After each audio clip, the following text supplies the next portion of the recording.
Hi everyone. There are many potential shows out there that just don't get off the ground. With so much media being created in the world every day, it's difficult to stand out. Difficult to have an original concept that will attract viewers. Difficult to acquire the funds to create your dream. And this applies to many, many puppet projects. Too many to name. Today, I'm going to talk about a fairly recent one. A show that had the passion, but lacked in the execution. In 2015, Matt Franklin, Jesse Corman, and Mike Smegula. Smegula? Run to the riches and burn, to the riches and burn, to the back of my Smegula! Created a show that was, quote, wacky and weird, educational, with a throwback Muppets appeal.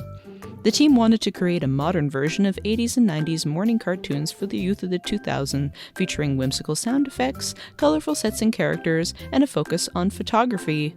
With puppets. This sounds lovely, doesn't it? Well, yes, of course it does. Well, there might have been one issue. The creators were not familiar with writing and executing children's material. They worked extensively in film, photography, art, and music, but none of this was in the field of children's entertainment. And unfortunately, watching this pilot, that becomes very evident.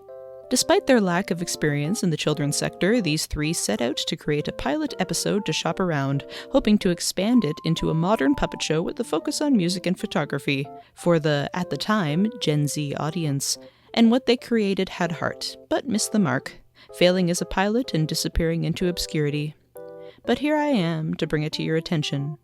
So let's dive into the wacky world of 2015's The Shagoolies. The Shagoolies! That's them, all right!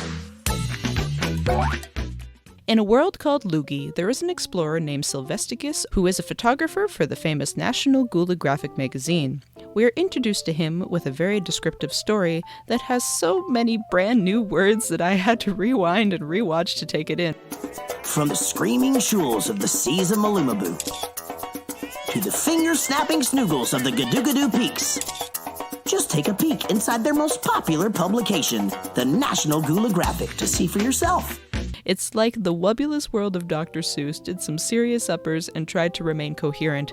So from the get-go, I'm struggling a bit to focus on the quick narration and the snappy sound effects and visuals. Geographic best-selling author and most awesome auspicious himself, Sylvesticus O'Gulabach, also happens to be Lugie's hardest working and kookiest explorer. That voice sounds familiar.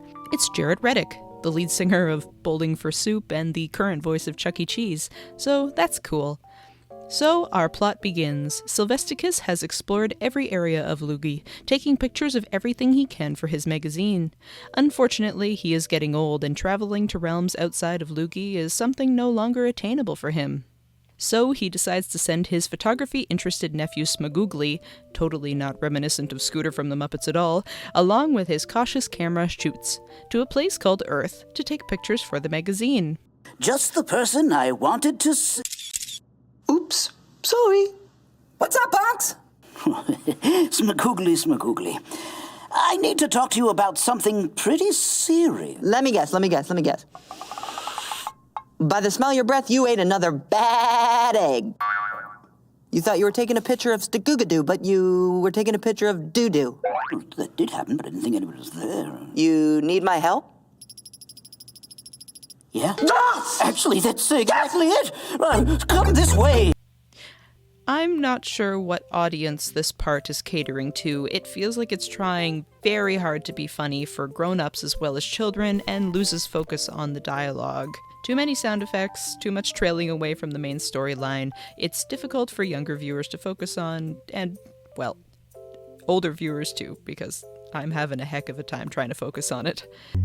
And if you look here, my boy, you'll see that I've photographed all of the sloogles in Lugie. Whoa. Our main way of transportation, of course. Yeah. In fact, I think there's one actually right below us. Come along.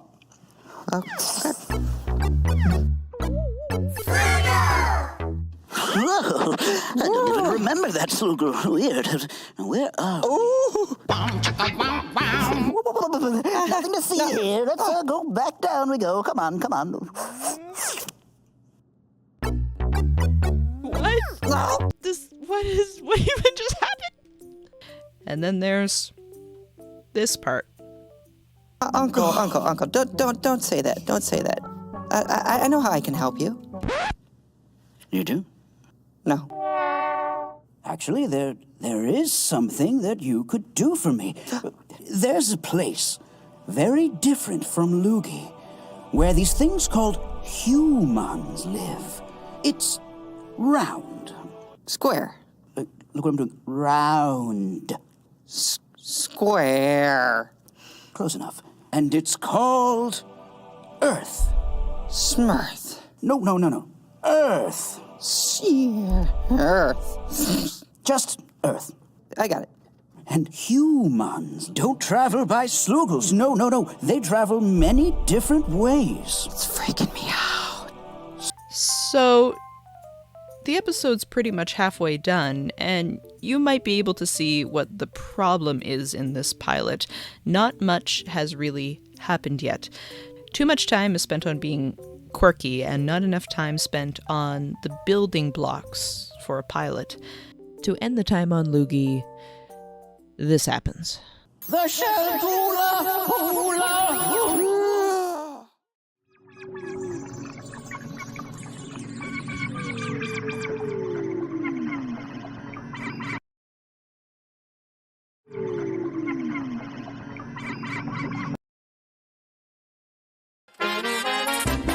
Yeah. You got it? Oh, All right.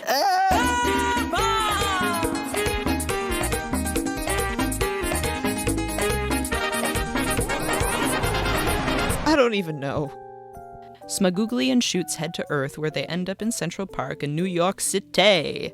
They land in a recycling bin, but soon emerge and spot their first human, chasing them down to photograph them for National Geographic magazine. Then Shagoolies goes down a slide, which he thinks is a sloogle and will transport him to wherever the biker is, but unfortunately, it's just a normal slide. While Shagoolies is laying at the bottom of a slide, a human shows up and lends a hand. This human is played by actor Corey Cavan, and he has a great beard. Hey Corey, how's it going? The three characters sit on a bench, and people watch while Corey explains to Shagoolies and Shoots the different people using different modes of transport. This would be fine, apart from the fact that the shot isn't super focused on the people moving, but it's more focused on the background, and it's a static wide shot that's admittedly hard on the eyes, but maybe that's just me being a diva. Also, they are totally using crew members and the puppeteers to portray the various humans, which I always love when shows do that, so I really enjoyed that part of it. Then there is the best line of the series, although it may have been a decade too late to make. Look. That guy's moonwalking. Come on. Did you know that? Michael Jackson. He's from Lugie. Oh, makes sense. And that pretty much ends the educational photography part of the episode. Corey then tells Shagoolies it's his turn to try out different methods of travel, and his lifeless puppet body is displayed around New York, being lugged around in different forms. Well, 3 different forms, repeated twice. Then Shagoolies runs home? Sure he does. Shagoolies and Shoots get back to Lugie and present the photos they took to Sylvesticus, explaining their journey and what they learned through a slideshow. There's some sort of human illness that is referenced once, and I don't know what it means. You've caught the human illness. Don't worry. Take off your clothes. We'll burn them. I'll go put on a bottle of water. No. I'm great. I've never been better. And that's just glazed over. And then there's another chaotic exchange. Hey, Blue Goose? Taxis, What? planes, runners, unicycles. I rode on the back of a bike. I was crammed in a subway. It was awesome. If you slow down, I can't keep up with you. You're talking a mile a minute here. I'll just show you. I'll just show you what I saw. I'll just show And you. that's the end. Forever to the Shagoolies. A Kickstarter was begun to fund the rest of the proposed series. Unfortunately, only $4,808 were made of a needed $205,447. Yep.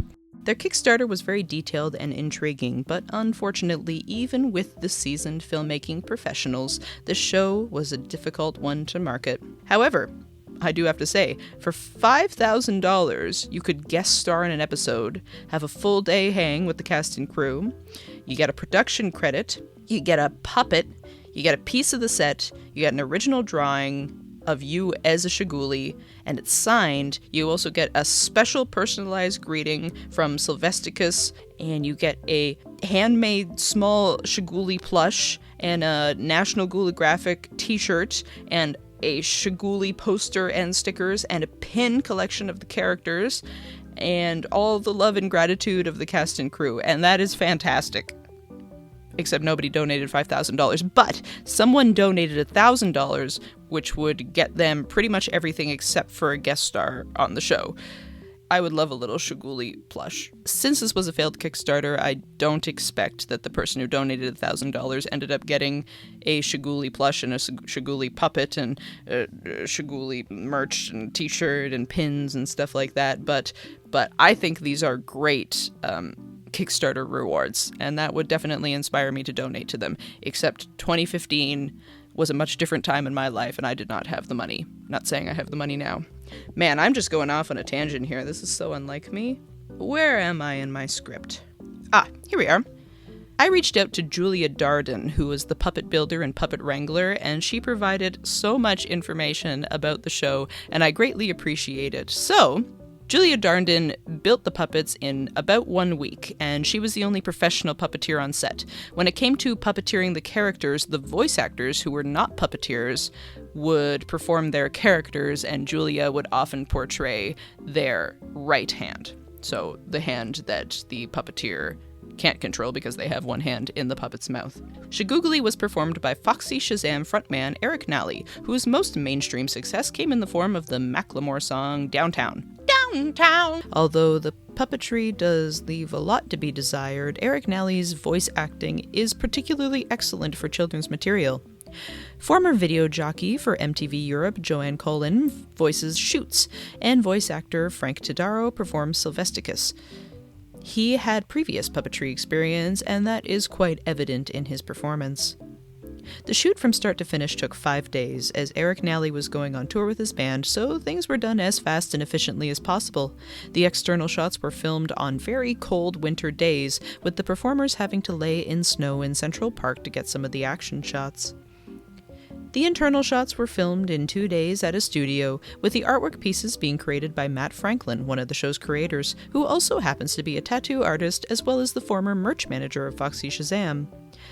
And while we're there, our main puppeteer Julia has a sister who is a band photographer and previously collaborated with Foxy Shazam, which led to Julia making the connection with the Shagoolies creators. So everything is connected through the band Foxy Shazam. Isn't that fantastic?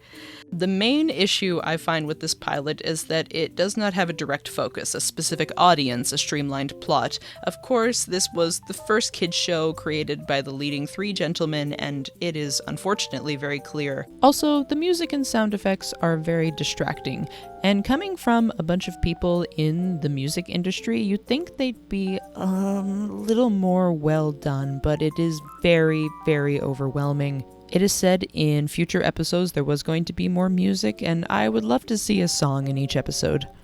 The subsequent episodes were supposed to feature a different human from a different city to help Smagoogly and Shoots discover the area and take pictures. This would be a great way to explore new places and show children various areas of the United States and probably expanding to Canada. A similar show I was thinking of when I was watching this, one that lasted longer and was a bit more refined, is the Scottish show Bits and Bobs, about 2 little puffballs who ride around on a little rolling machine, and they discover an item, and then they discover what the item is used for, and where you would see or use the item. And it was a great show, had direct focus, steps to learning for tiny children, and introduced new words and locations. Each episode was around 7 minutes long, and then they would put 2 episodes together when they aired it on TV. So it'd be a 7-minute episode, a 7-minute episode, and then break time, and then the tweenies would come on next. This show is what I think the Shagoolies was trying to be. Unfortunately, it doesn't quite make the mark. In conclusion, the Shagoolies were an attempt. and it just unfortunately wasn't given a chance to find itself. With so many notable music people in the cast and crew, this could have, in another world, like Lugie, become a fun photography-based music show, perhaps with a fun song each episode and adorable adventures featuring Shagoolies and shoots. But it's just not meant to be. With less than 1,000 views on the YouTube video of the pilot as of June 2025, feel free to show the creators and those that worked to bring this pilot to life some love. Maybe they'll give it another shot sometime, refining and reworking until it finds its footing. But this show is a perfect example of one of the many pilots forgotten with time, but thankfully digitized for our entertainment. An interesting piece of obscure puppet media. Special thanks to Julia Darden for messaging me back so quickly when I was like, hey, I'm going to talk about a pilot called the Shagoolies, and I see you worked on it. And she was like, oh yes, say no more. I shall answer your questions. I really appreciate that. And thank you all to watching this video for supporting this teeny tiny channel. Feel free to follow me on Instagram at JetMcPlain. Send me an email if you'd like at jetmcplain@gmail.com. I've been getting a lot of emails recently. I'm getting there. I'm responding to them. I'm getting there. On that note, remember to like, comment, and subscribe if you enjoyed this video. I appreciate each and every one of you so much. You are so very special just the way you are. Thank you for watching, and I'll talk to you later. Wonder.